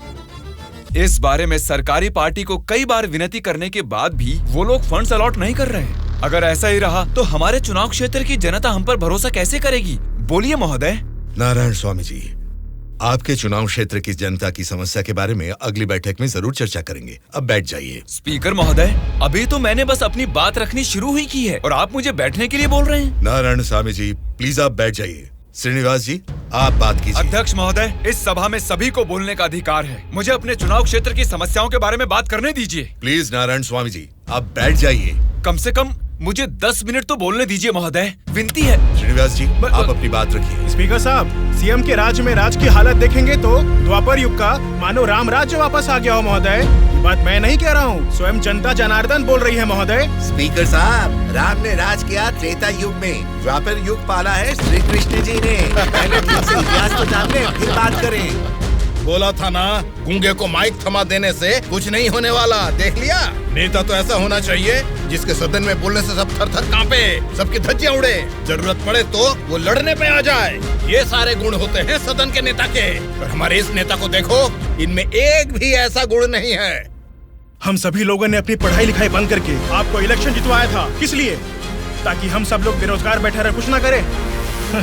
लेकिन आपको देख के तो लगता नहीं है कि आप हमारी समस्याओं को दूर कर पाएंगे। ऐसा बोल रहा हूँ बोल के कुछ गलत मत समझिए। असेंबली में गला फाड़ के चिल्ला के बात करने वाले को ही नेता बोलते हैं। एक जुझारू नेता ही हमारी समस्या को सुलझा सकते हैं। एक सलाह देता हूँ, एमएलए पद से ना आज ही इस्तीफा दे दो। भद्राचल के चुनाव क्षेत्र के एमएलए नारायण स्वामी जी को बात करने के लिए अनुमति देता हूँ। अध्यक्ष महोदय, हमारे चुनाव क्षेत्र के चारों ओर पानी ही पानी है, लेकिन एक घूंट भी पीने लायक नहीं है महोदय। वहाँ के लोगों की स्थिति बहुत खराब है महोदय, जरा उनके बारे में कुछ सोचिए। और सिर्फ एक यही समस्या नहीं है साहब, शिक्षा, चिकित्सा, रोड, मैं तो कहता हूँ पूरा क्षेत्र समस्याओं ही समस्याओं से भरा है महोदय। इसीलिए मेरी आपसे विनती है कि अध्यक्ष महोदय, नारायण स्वामी जी के चुनाव क्षेत्र में सिर्फ और सिर्फ जनता को ही सारी समस्याएं हो रही है, लेकिन इनके राज्य में सरकार बनाने वाली पार्टी के गुंडों की वजह से वहाँ के जनता की जान जा रही है। अध्यक्ष महोदय, सत्ता इनके हाथ में है और पैसे बनाना ही इनकी पार्टी का मकसद है। दरअसल सत्ता में रहकर इन्हें अपनी दारू की दुकानें चलानी है और सारा इल्जाम हम पे थोपना है। अध्यक्ष महोदय, हम सिर्फ दारू की दुकान ही चला रहे हैं साहब। ये विपक्ष के लोग जब सत्ता में थे तब सीधा ब्रोथेल हाउस ही चला रहे थे। हाँ साहब, ये सही कह रहा हूँ मैं। जरा उनको देखिए, बोलते कुछ है, करते कुछ और है। देखिए सर, ये कैसी बातें कर रहा है, कितना गिरा हुआ आदमी है ये। अध्यक्ष महोदय, साइलेंस, साइलेंस। मैंने क्या गलत कह दिया अध्यक्ष महोदय? ये रमा देवी कौन है, क्या चरित्र है इनका? एक जमाने में रेड लाइट एरिया में उन्होंने क्या गुल खिलाए हैं सब जानते हैं।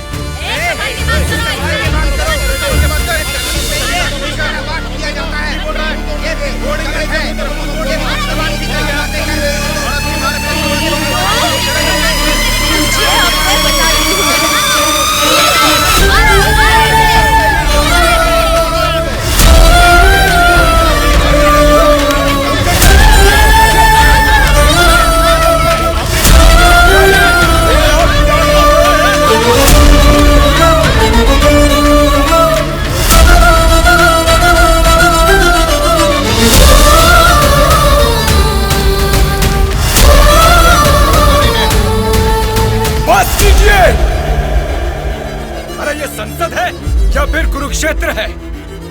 शर्म आनी चाहिए तुम सबको। सरकारी पार्टी को जवाब देना है, विपक्ष की पार्टी को सवाल करना है। आप सब देखिए क्या कर रहे हैं। क्या इसीलिए जनता आप लोगों को जिता के यहाँ तक भेजती है? जनता को बदलना है, जनता बदलनी चाहिए, तब से यही सब चिल्ला रहे हैं। 5 करोड़ की जनता में से सिर्फ 299 लोग ही यहाँ आए हैं। मतलब बदलना जनता को नहीं है, बल्कि हमें बदलना चाहिए।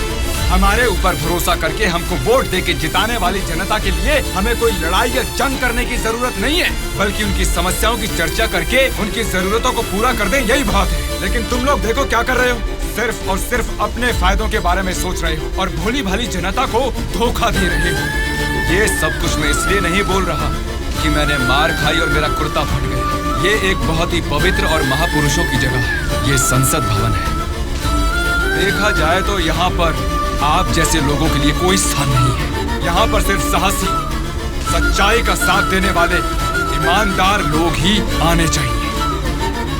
जब ऐसे लोग इस संसद भवन में आने शुरू होंगे, सिर्फ और सिर्फ तभी इस राज्य और देश का भला हो सकता है।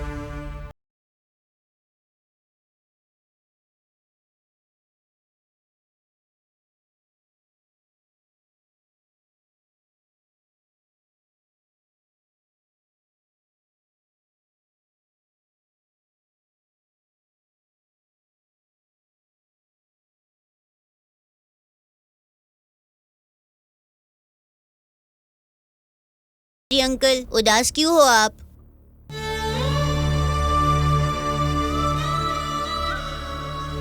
मैं हार गया।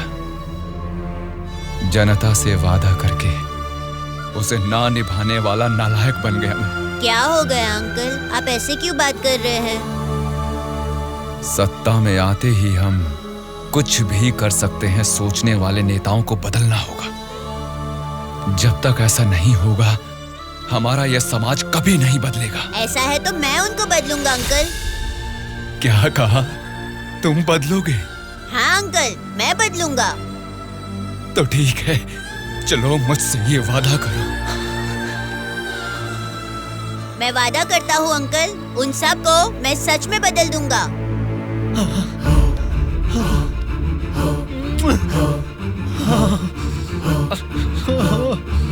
बदलना है, तुमको ही बदलना है, तुम ही बदलोगे।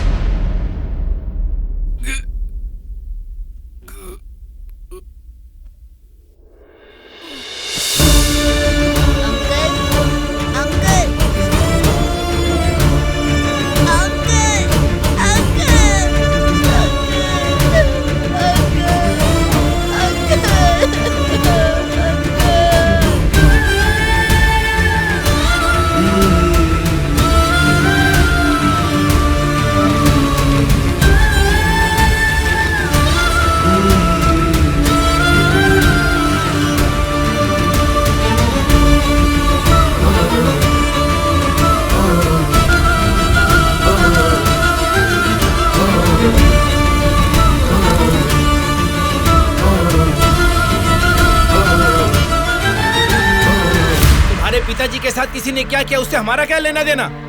हम लोग जनता की सेवा करने वाले हैं, हमें यहाँ बुलाकर तकलीफ देना ठीक बात नहीं है। जनता की सेवा? क्या जनता की सेवा करते हैं आप लोग? एक एक करके बताइए। हर महीने बुजुर्गों को राशन मिल रहा है, और यही नहीं, अपाहिजों को हर महीने पेंशन दिया जा रहा है, बेरोजगारों को बेरोजगारी भत्ता दिया जा रहा है। इतने अच्छे काम कर रहे हैं, ये सब सेवा नहीं है क्या? जनता की सेवा करने का मतलब टाइम पर राशन का चावल और दाल देना है क्या? नहीं ना। 20 साल के लड़के को बेरोजगारी भत्ता क्यों देना? वो मेहनत नहीं करेगा। 2 एकड़ जमीन वाले किसान को राशन क्यों देना? वो फसल उगा नहीं सकता क्या? आप लोगों की मेहनत करने की काबिलियत को मारकर उनकी पैदावार करने की क्षमता को बुरी तरह कुचल रहे हैं। जिस दिन आप लोग जनता को मुफ्त की चीजें देने के बजाय उनको ये बताएंगे कि मेहनत करना ही बेहतर है, उसी दिन आप लोग जनता की सच्ची सेवा कर पाएंगे सर। मतलब हम पर बिना यकीन के जनता हमको जिता रही है। आपका नाम मारुति राव है ना? हाँ हाँ।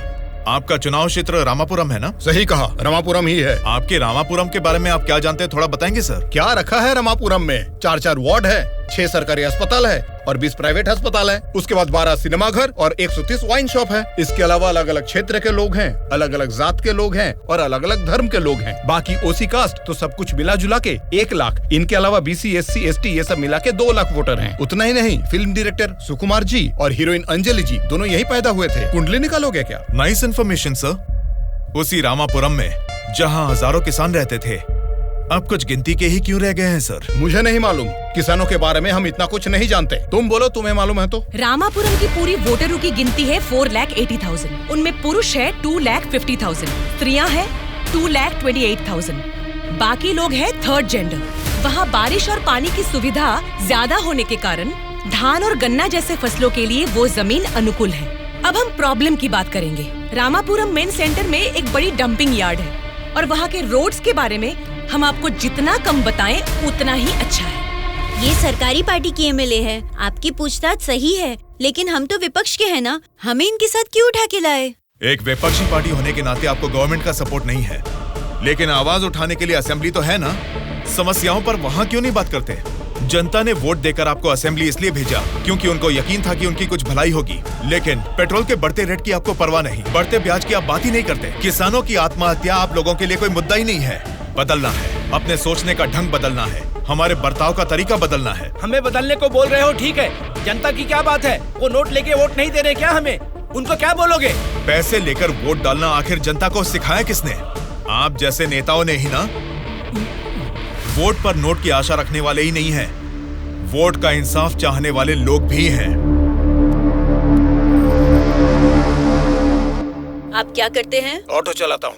तो फिर ये पोस्टर क्यों चिपकाया है? नारायण के लिए इतना भी नहीं करेंगे तो अच्छा नहीं लगेगा। ऐसा क्यों? नारायण जी से आपको इतना लगाव किस लिए? वो हमारी तकलीफों को समझता है वो सत्ता में आएगा तो बहुत लोगों को काम मिलेगा, हमारे गांव की तरक्की होगी। इतना भरोसा है? बिल्कुल भरोसा है। अगर उसने वादा कर दिया तो करके ही दिखाएगा।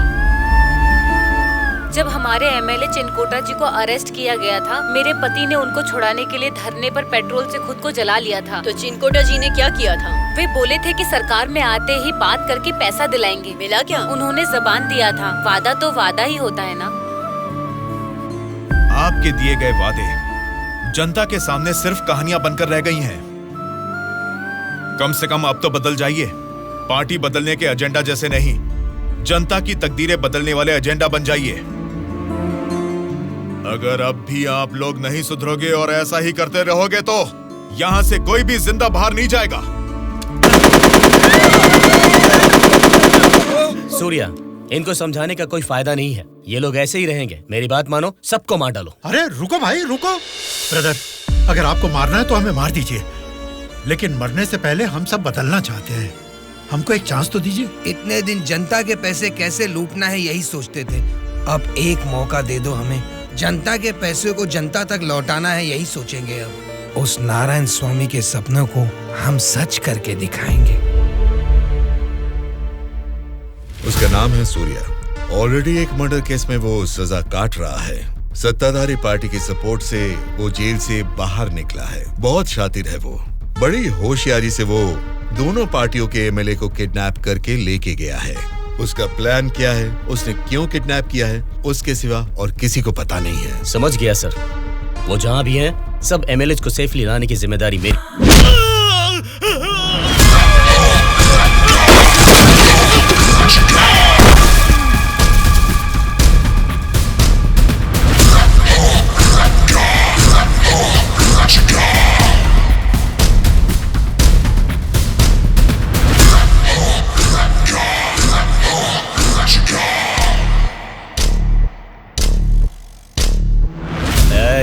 इनको मार के एमएलए को लेकर जल्दी आ रहे हैं। कौन आता है देखता हूँ।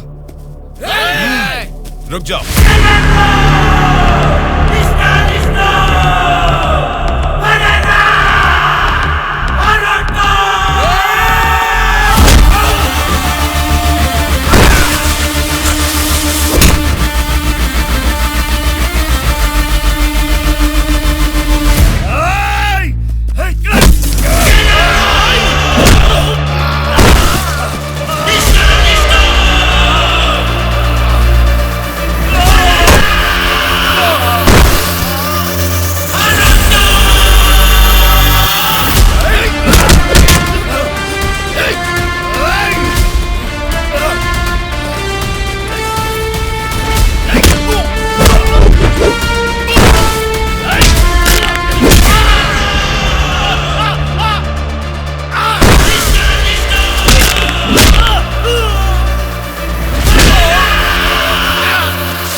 सॉरी सर, लगता है हमारे आने की खबर उनको पहले ही लग गई।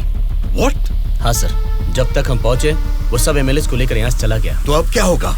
आज शक्ति परीक्षण है। आज अगर एमएलए को नहीं ला पाएंगे तो स्टेट पे एक बड़ा इशू बन जाएगा। तुम किसी भी कीमत पर उन एमएलए को यहाँ ले आओ। Okay sir, I will try my level best.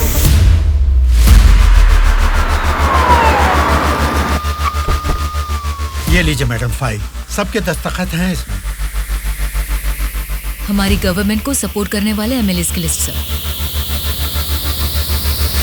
Go ahead, wish you all the best. Thank you sir. Welcome.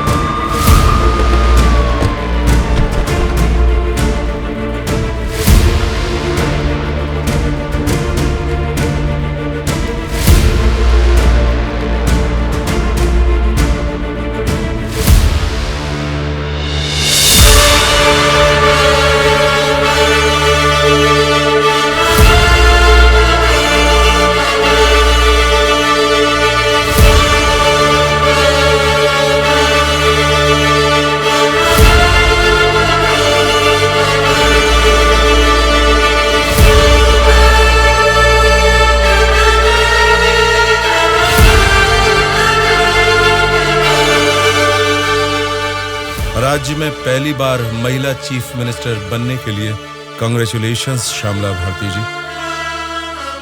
Best wishes. Thank you. एक आदमी के अच्छे काम की वजह से आज हम सभी लोग एक नई सोच के साथ इस असेंबली को देख रहे हैं।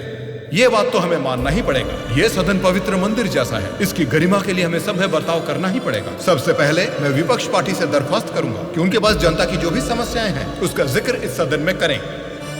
अध्यक्ष महोदय, असेंबली का सत्र चालू होने का आज पहला दिन है और पहले ही दिन विपक्ष पार्टी के सदस्यों को पहले बोलने का मौका देने के लिए मुख्यमंत्री जी को, स्पीकर साहब को मेरी तरफ से और मेरी पार्टी की तरफ से धन्यवाद देना चाहूंगा।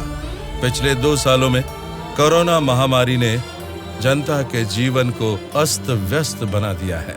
जनता के स्वास्थ्य के बारे में अब समय आ गया है कि हम जाग जाएं। उसके लिए गरीब लोगों को इंसाफ दिलाने के लिए सारे विपक्ष की तरफ से मैं प्रार्थना करता हूं। इस मुद्दे पे मैं राज्य के मुख्यमंत्री श्यामला जी से दरख्वास्त करूंगा कि कुछ बोलें। अध्यक्ष महोदय, सबसे पहले बिना झगड़ा किए ऐसे अच्छे वातावरण में जनता की भलाई के लिए और उनकी उन्नति के लिए एक उपयोगी बिल को इस सभा में प्रस्तुत किया गया है, जिसके लिए विपक्ष पार्टी के नेता राम मोहन राव जी का और उनकी पार्टी का मैं अभिवादन करती हूँ। आम जनता को भी बेहतरीन इलाज मिल सके, फिर चाहे वो 10 रुपए का हो या फिर 10 लाख का, उनको मिलना चाहिए। इसी सोच को आगे बढ़ाते हुए आप सबके समक्ष इस फाइल पर मैं सबसे पहले दस्तखत करती हूँ।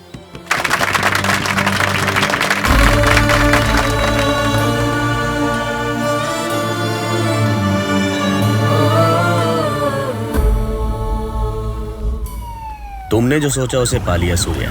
नेक्स्ट टारगेट क्या है? हमारे देश की तरक्की जो कोई भी रोक रहा है वो लोग ही मेरा नेक्स्ट टारगेट।